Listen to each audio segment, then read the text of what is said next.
Pues este proyecto de Writing Letters to the Fox es, diría, fundamentalmente un proyecto de dibujo en el espacio público, dibujo-escritura en el espacio público y bueno, es un proyecto en el que afirmo la existencia de animales no humanos en esos espacios en los que escribo. Se trata de un proyecto que es, como decía, una afirmación, la afirmación de una existencia, la afirmación de que compartimos ese espacio.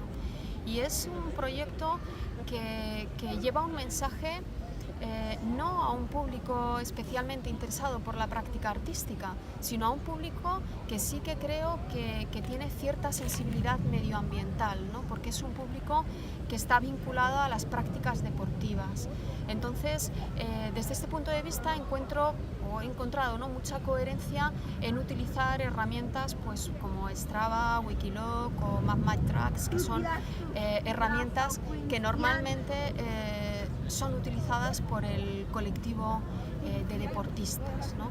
De forma que el mensaje, ¿no?, llega principalmente a este tipo de perfil.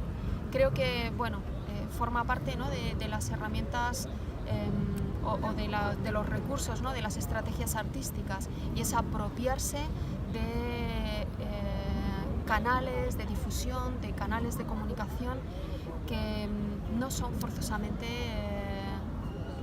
artísticos, ¿no?, a priori. Bueno, es interesante la pregunta de por qué hacer el recorrido corriendo y no andando, porque en un principio es cierto que yo empecé a correr antes que a escribir, a taguear el territorio, y una de las cosas que descubrí de correr es que cuando uno corre, por ejemplo, por la montaña, fluye por la montaña, no va pensando o reflexionando sobre lo que le rodea, que es algo que sí ocurre cuando va andando, cuando anda el espacio.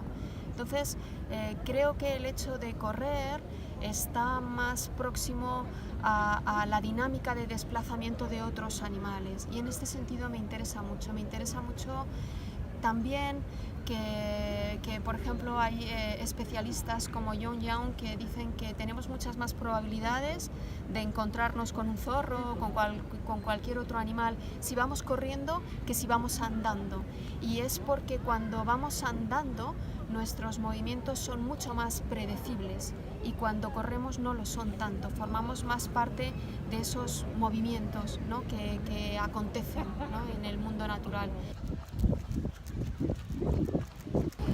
Desafortunadamente el primer encuentro con un zorro, ¿no?, y que además fue el encuentro que desencadenó todo este proyecto, fue con una zorra, pero estaba muerta. Era una zorra que encontré un día que salí a correr, y me encontré a esta zorra en la calzada.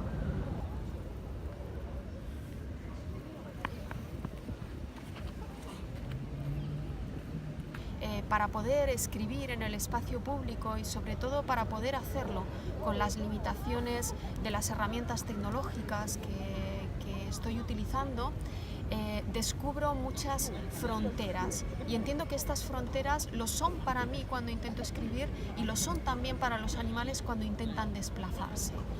Para poder escribir Fox corriendo, tengo que hacerlo de una vez, no puedo estar cortando.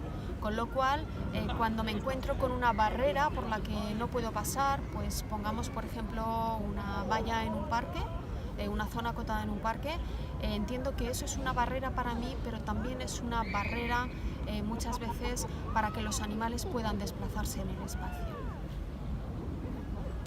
Las crías de zorro nacen en primavera, con lo cual ahora mismo estamos en el mes de agosto. Las crías que han nacido este año ahora mismo son jóvenes. Por las noches, si te asomas a la ventana o si sales a pasear, puedes cruzarte, y es bastante frecuente cruzarte con zorros jóvenes, porque justamente estas crías que nacieron en primavera son ahora mismo pues adolescentes, jóvenes muy curiosos, ¿no? Que no tienen reparo a la hora de acercarse a las personas, y bueno, pues que se atreven a entrar en los jardines. Nosotros hemos tenido la suerte, ¿no?, de durante este mes de agosto tener varias visitas de zorros en el jardín.